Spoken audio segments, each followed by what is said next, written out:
Hello everyone, Sheek here with another Transformers review, and today I'll be reviewing Transformers Ghostbusters Ectotron, who turns into, obviously, Ecto-1. I picked this up at Target a few days ago. Been really wanting this figure. As soon as I saw that he was like a Target exclusive, I was a little upset because I wasn't sure if I'd be able to find him. Went to my local Target, wasn't there. Wanted to do some work on my car and happened to pass a Target on the way there. Decided that I'd stop by on the way home, and sure enough, found him and a couple other guys that I'll be reviewing in the next day or so. Anyway, G1 styled, sort of. Not as much as, say, Gigawatt, but he has a character card as well, a bit bigger. And his function is Paranormal Investigator. When life splatters you with marshmallow goo, just go with it. When the Ghostbusters need a ride to the next paranormal hotspot, it's nice to have one who can also handle a proton pack. And as you can see, it's not just Ectotron, comes with a proton pack, which is also all the stuff on top of the car. Comes with Slimer, of course, and then a new guy named... I'm not sure what... Oh, there he is. Named Muncher. I'm not sure. It's probably a new character from the comic books series that I have not read yet. And as you can see, it comes with the issue number 1. So I am definitely looking forward to reading that. But, yeah, this is pretty cool packaging. And one thing I noticed almost immediately was that the face is different from the original release of this. I'm not sure what was all included in the original release, but he had an actual mouth. His face is a little bit different. Still had the visor, but he didn't have the faceplate. Either way, both of them look pretty cool. And we'll go ahead and get on to opening him. Okay, now I got my scissors. I'll go ahead and start cutting the tape. Considering I'm not going to take as much care as I did with the packaging for Gigawatt, because his is actually a box that can be saved and kind of reused, whereas this one is more like not quite a blister pack. Well, I guess it kind of is, but sort of like some of the... Well, that's something I've noticed actually, is that for the most part, Transformers haven't really been in packaging like this in a while. They've largely been packaged in boxes, whether or not they're studio series or just regular, I guess, Earthrise. Yeah, Earthrise. Earthrise is still just in boxes. They've largely gone away from the blisters. And as you can see, I'm not taking the greatest care to prevent from damaging the actual box, but I do want to prevent from damaging the character card, because that's actually something I definitely want to hold on to. Come on, let's go. There we are. Yeah, backing. G1 style grid pattern. Okay, now let's see. Instructions for Ecto-1. We'll do that in a little bit. Accessories and such. Set that off to the side. Not exactly sure what these papers are. It just looks like warning in a whole bunch of languages. And comic book, issue number 1. And as you can see, he actually does have a mouth in this. So this is probably based on the first release. And as you can see, there's Starscream's ghost. Oh, Shockwave. I guess Shockwave died too. And then there's Crimzeek. That's pretty cool. I thought it was more of an energy gremlin rather than a ghost. Wow, it looks like all the Decepticons became ghosts. And then there's the pyramid thing that Gozer came out of. Or didn't come out of, but was summoned from, I guess. And then here you have the Autobot insignia and the Ghostbusters emblem. Definitely going to enjoy reading this. I'm just going to flip through it real quick because I do not want to get in trouble for showing everything off in this comic book. Okay, now let's see. There we are. There he is. Okay, there he is in all his glory, and man, he's Ectotron's bigger than I was expecting. But then again, considering that he was made from a larger vehicle, I can't remember if it was a hearse or an ambulance. I can't remember. I'd have to look into it specifically, but it's definitely a larger vehicle meant to carry more than just a standard family and all that. Yeah, there's more of these than I realized. Come on, come on. Clip. Clip. Okay. There we go. Hopefully it'll come out now. Man, he is big. Like, oh boy. That's some soft rubber. Come on. Where does this even go? Okay, well, hopefully the instructions will tell me. Anyway, here we are. Come on, stand up, would you? Okay, there we are. Nope, stand. Okay. If you're not gonna stand, okay. There we are. Just set you up against the wall for right now. And I guess this is his proton pack. Well, gun, but what is the? I guess where they direct the proton pack from. But I guess it could probably also double as a gun. And here is his proton pack, and this is like a rubbery cable. Yep, just a bunch of stuff in here, and I'm sure this proton pack transforms into the back of the car. Let's get Muncher and Slimer out of the packaging. Okay, definitely not saving this packaging because it is not going back the way it was after all this.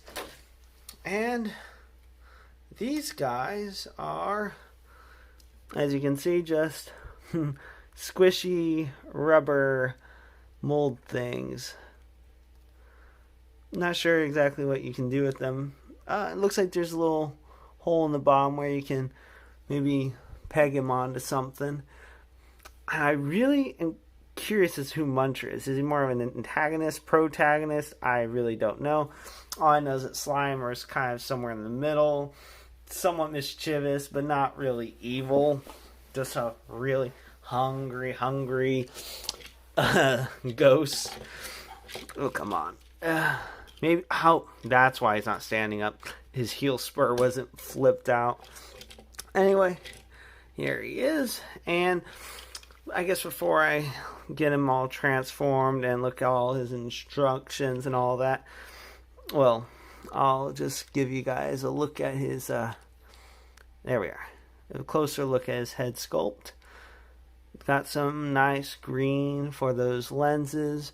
And as you can see, there's actually some depth to them. So it's actually like a, come on, focus. Like an actual visor. And then I like the colors, like the tan and browns. It really looks like they're the jumpsuits that they are they called jumpsuits? Oh, coveralls, like the coveralls that they'd wear. And then you can see his name, Ectotron. I think it's like probably one of the only Autobots that actually has his name on him. And then, of course, I guess, well, there's a decent amount of kibble on his back. But, I mean, but it's still not too bad. Especially considering that, he's going to be having a backpack anyway. Normally, they seem to keep these guys in their vehicle modes, so I guess I'll go ahead and just look at the instructions real quick for his accessories and how they go on in robot mode. And then I'll go ahead and transform him into his vehicle mode. Alright, so here's his proton pack. I'm not sure if the cable's in the right spot or not, but as you can see, there's the gun part. I cannot remember the exact term, but then again, I am a huge Transformers nerd, not as much don't get me wrong, I am a huge fan of Ghostbusters, but I don't necessarily have all the terminology for Ghostbusters down. But anyway, you plug the proton pack onto his back like so, and there you go, has his proton pack. And then you can put his... I wish I knew the exact term, but essentially his gun for catching ghosts in his hand.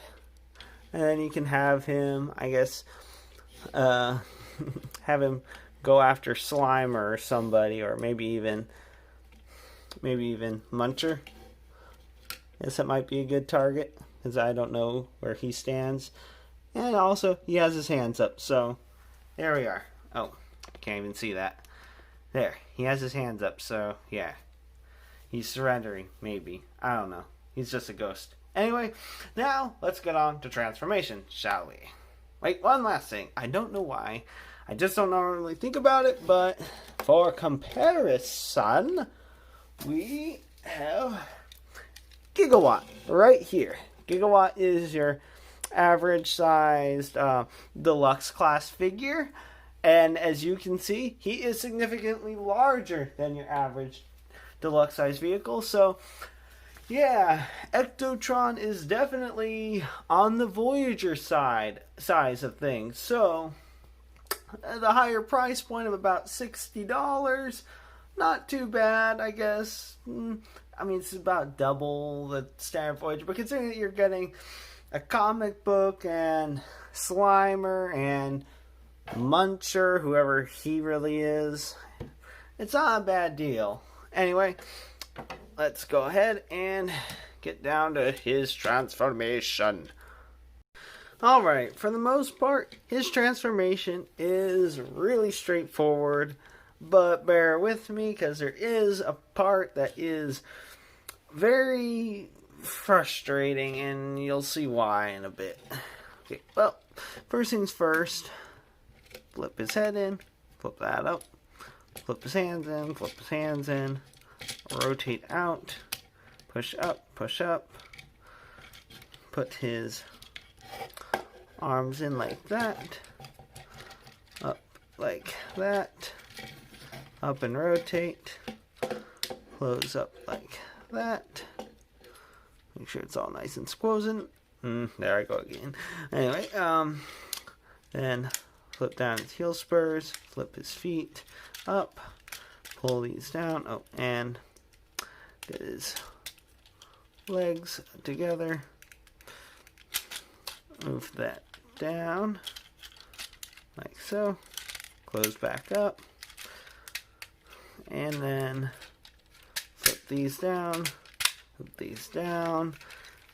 and then squeeze together, and just like to, and you essentially have him in his car mode. And as you can see, the main thing that I don't necessarily like about this figure, come on, stay, is that it doesn't have a complete roof. I mean, obviously the proton pack is going to go on there, but yeah, I don't know. It's just a little irksome to me. Anyway, with the proton pack, take that apart, pull that off. You can take that off. Rotate this all the way down. That flips up, flip that up. Clip here, and then this is the part coming up that's the most frustrating. And if you are the type of person that likes to collect multiples of these figures, especially if it's two to display, one in robot, one in vehicle, I would recommend buying one to keep just in vehicle mode, maybe the other one to have in robot mode and occasionally transform, and one to just keep, not necessarily glue everything in vehicle mode, but glue all the hoses and everything in places they do not like to stay. And getting them in here and staying in here is pretty tricky, but you essentially, because there's pegs in here that this is supposed to go into, let's see, but it's really hard to get to want to go in there without squishing onto this hosing too much. There we are, got it nice and in there. There we are, finally actually got it in there nice and good. Well, anyway, you get it in there, you tab it in here, tab it in down here and plug it in right there. But as you can see, it does not like to stay at all. It's very annoying, which is probably a good reason why I might just keep him in robot mode most of the time. But there you are, you get that right there, and then you plug this right in there. And as you can see, it already came undone. Very annoying.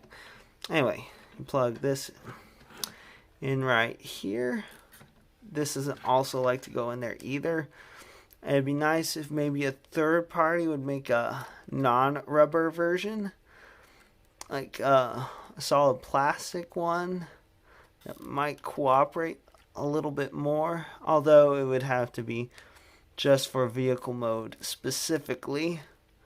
But you plug that in right there, and yeah, it just doesn't want to stay. It's very annoying. But anyway, you can get that. There we are. Come on. And well, I guess if I can at least have one of them stay. Anyway, but if you want to have his gun on in vehicle mode, you plug it in right here, like that. Come on, plug in. There we are. Okay, get in there. And then you move it back over, and you can hopefully get to tab in. For some reason, it actually seems to want to stay better when the gun is on there, which is actually kind of nice. I just wish they'd come up with a better solution than a rubber hose. But anyway, get it all in there, and before it pops out again, there he is in all his glory. I mean, he is awesome. I mean, there's the rust, because, you know, it's an old car. Ecto-1 has the hose, has the fins, definitely from the 60s. There's the emblem on the back. Ecto-1, I mean, it's really cool. I mean, I really, really like it. And for comparison, I'll bring in Gigawatt. Gigawatt, here he is, right there. And as you can see, definitely a big size difference. He's just a somewhat sporty car, and this is just a big old monster of awesomeness, I guess. Really cool, really cool. Except with the exception of all the annoyingness with that hose, but at least it's staying for now. But yeah, there they are together. And I'm actually kind of looking forward to the X-Men crossover. I think that one's going to be pretty cool too. I was really kind of hyped for the Maverick one. I might get him, might not. It just doesn't look as cool as I was expecting. But anyway, here is Ectotron Transformers Ghostbusters crossover. All in all, in my opinion, a very good figure with a couple gripes, but I mean, they gotta do what they gotta do to actually make these things work, and I like it. I really do. And this has been another Sheek's Transformers Reviews. If you like what you've seen and you'd like to see more, please like and subscribe and hit that little bell icon to see more. Until next time, have a good one.